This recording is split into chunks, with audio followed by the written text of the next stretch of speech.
From UNRWA and speak to its spokesperson, Jonathan Fowler, who joins me live from Amman. Thank you so much for being with us on the program, Jonathan. As I said, I first want to get your reaction on what we're seeing happen there in occupied East Jerusalem. Israel decimating yet another UNRWA facility, with reports of now illegal settlements being planned to replace that facility.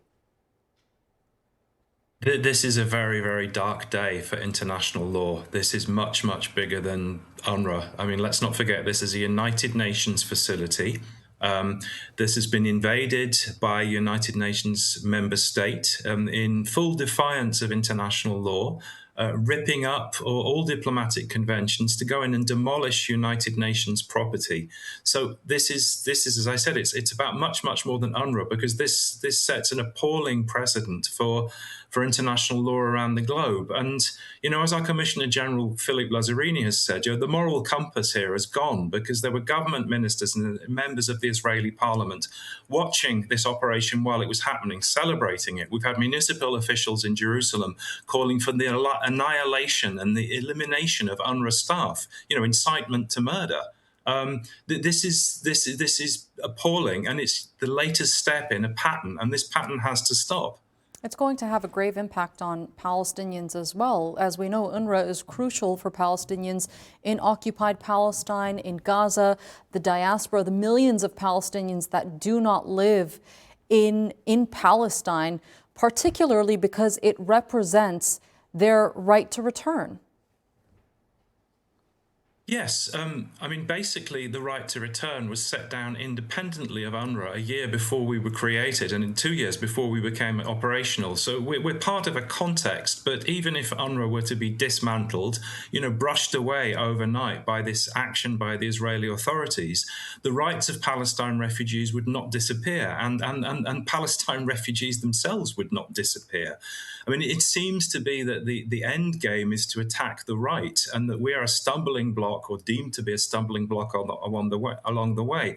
But I want to emphasize, we're unbowed. We continue doing our work. We have been pushed into a situation where we have to adapt to unacceptable circumstances, but we continue to be the largest humanitarian organization operating inside the Gaza Strip. We're absolutely crucial to the humanitarian response in the rest of the West Bank. We continue to provide education and healthcare and other services for millions of Palestine refugees across the region. So not just in the occupied Palestinian territory, but also in Jordan, Lebanon, and Syria. That's our mandate. That's what the work that the United Nations General Assembly has given to us, and we continue to do it. If Israel does eventually manage to completely dismantle UNRWA, what would that mean for Palestinians who heavily rely on the organization for day-to-day essential goods, for hundreds of students that study in UNRWA schools? Do other organizations have the capacity to do what UNRWA does today? Absolutely not. There is nobody with the capacity to do what we do. And indeed, within the rest of the international system, within the rest of the UN system, there's nobody with the mandate to do what we do. So, this is cutting to the heart of how international organizations are meant to be allowed to operate. But, anywhere around the world, if you have an education and healthcare system and you suddenly say, the people who run that education and healthcare system can no longer do their job, go away. What are you supposed to say to the people who are supposed to receive the services? I mean, this is where the international community needs to step up. There has to be a pushback on this. I mean, we've said this today. We've said this repeatedly in the past. This has to end. It has to end now. This cannot be allowed to continue, because we have Palestine refugees who are in need of our services, and those needs do not just disappear overnight. Why has it been so difficult for the international community to stop Israel from breaching international law? Because this isn't the first time that they're attacking an UNRWA facility. I mean, I can't speculate on why particular countries do or don't do things, but what I can say is, I mean, the International Court of Justice has been affirmative and repeatedly restated this, most recently in October.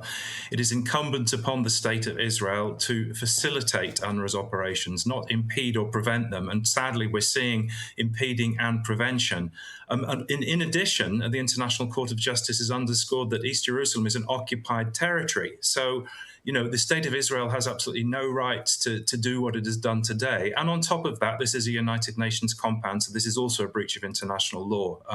But as to why governments don't push back on this or do push back on this, that's for them. That's a question for them. Okay, Jonathan Fowler, thank you so much for being with us here on the NewsHour and sharing that insight with us.